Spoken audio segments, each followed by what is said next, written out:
This tute's going to talk about percentage segmented bar charts. I have already gone through these in tutorial 4 part 3 of 3 back in the univariate data section because we were talking about bar charts and it sort of tied in well to show the difference. So go back and have a look at that video because that goes through it pretty well. But in this tute I'll show you a past exam example just to show you how you might get tested on it. So here's an example that appeared on the 2008 exam 2. So that's the extended response exam. And the question said, in a larger survey, so carrying on from a previous part of the question, years 6, 8 and 10 girls were asked what they did, walked, sat, stood or ran for most of the time during a typical school lunchtime. The results are displayed in the percentage segmented bar chart below. And then that was there for you to look at. And the question said this: does the percentage segmented bar chart support the opinion that, for these girls, the lunchtime activity, walked, sat or stood, ran, undertaken is associated with year level? So is the activity associated with year level?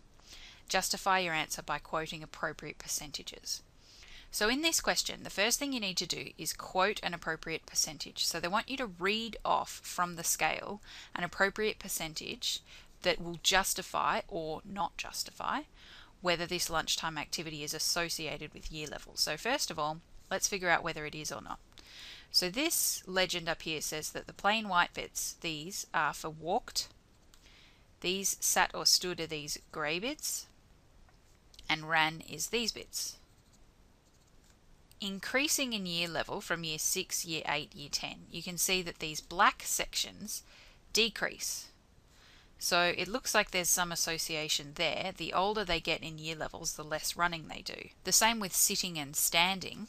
That was very minimal in year 6 and increased, got a bit larger in year 8 and then got significantly larger in year 10. So those two increased from year level to year level. Walking is the only one that doesn't follow that trend because it goes from being this high to being a greater percentage and then back to being a lower percentage again. So an appropriate statistic to talk about would be either the percentage of running that increases. So up here we've got a percentage for that one of 78. And over here, going across to the scale, we have a percentage of 40.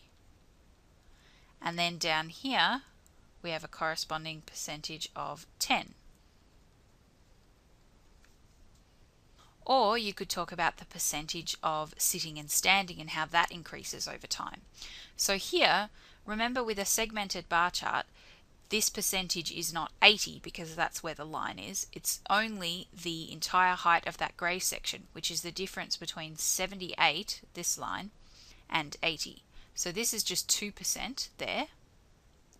And then this grey section travels from the line 40 up to the line 64. So 64 minus 40 is 24%. And then over here it increases again. This line here corresponds to 78 and this line down here corresponds to 10. So we've gone from 10 up to 78, which means we've travelled a distance of 68%.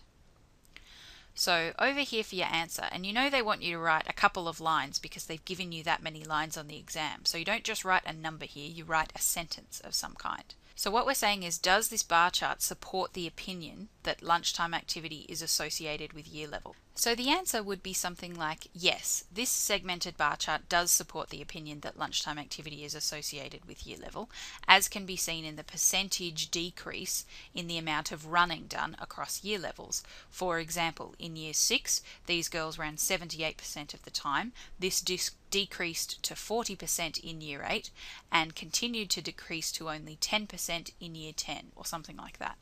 You might have referenced these statistics here. You could say the amount of sitting or standing increases according to year level. So in year 6 they only sat or stood 2% of the time, moving to year 8 when they sat or stood 24% of the time, and this increased again at year 10 to 68% of the time. So put it in your own words however you like, but just make sure that you're referencing one of these percentages. So saying across year level how the percentage increased or decreased. So however you choose to phrase it, the two key things that you have to say in your answer are, and you know there are going to be two key things because they're giving you 2 marks, you have to say that it does support the opinion that there's an association, and you have to quote a percentage.